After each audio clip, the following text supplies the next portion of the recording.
இன்றே டவுன்லோட் செய்து உங்கள் ஃபேவரட் ஷோக்களை என்ஜாய் பண்ணுங்க.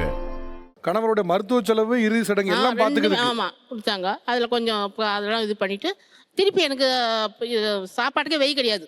அதனால் என்ன பண்ணாங்க இவங்க, சரி நான் மாட்டுக்கு கூட ஒரு 50,000 தரேன். அந்த மாதிரி 50,000 கொடுத்தாங்க. அதில் 2 மாடு பிடிச்சா நீங்கள் 10 மாடாக இருக்குது. இந்த வியாபாரம் பண்ணி அந்த அம்மாவுக்கு அந்த கடனை கொஞ்சமாக கொடுத்துக்கிறேன். டெய்லியும் அந்த அதனால நான் எவ்வளோ மின்னுக்காது சார் அந்த மாட்டால். உங்களுக்கு எத்தனை வருஷமா இவர் அந்த அம்மா பழக்கம்? 2001 முன்னே தான் சார் தெரியும். 2001 அவங்க கணவர் அப்பதானே அது இருந்தாங்க? முன்னே தான் சார் சரி 1 வருஷம் தான் சார் ஒரு வருஷம் தான் பழக்கம். ஓகே. கோயில வரும்போது பழக்கம். கோவில் வந்து பழக்கம். அவங்க கண் கலங்கி நின்றுட்டாங்க சார், மனம் உடஞ்சி நின்றுட்டாங்க சார். என்ன பண்ணுறது, பிள்ளையும் கிடையாது சார், கொல்லி போனோம் பிள்ளை கிடையாது, எல்லா செலவும் நான் பார்த்துக்கணும் சார். ஆனா ஒரு வருஷம் பழக்கத்துல 1 லட்சம் ரூபாய் நீங்க கொடுத்து சார் ஆண்டவனுக்கு. அந்த 1 லட்சம் நீங்க சேர்த்து வச்சிருந்தீங்களா? என்ன பணம் அது?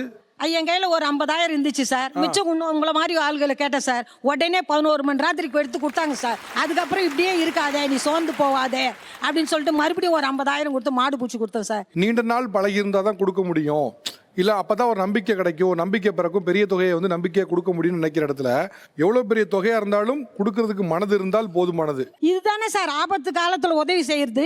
எனக்கு கூட எங்க வீட்டுக்காரர் உடம்பு சரியில்லாத சீரியஸ் ஆயிட்டார் சார், சொல்ல முடியாத நிலைமை. எனக்கு ஒரு தெய்வம் கடன் கொடுத்துச்சு சார் 1 லட்சம். அவங்களும் ஒரு எனக்கு தெய்வம் இல்லையா, அவங்க கொடுக்கறத நான் கொடுக்குறேன் சார். பணம் கொடுக்க கொடுக்க வளரும், அப்பதான் சார் அதனுடைய மகிமையே தெரியும்.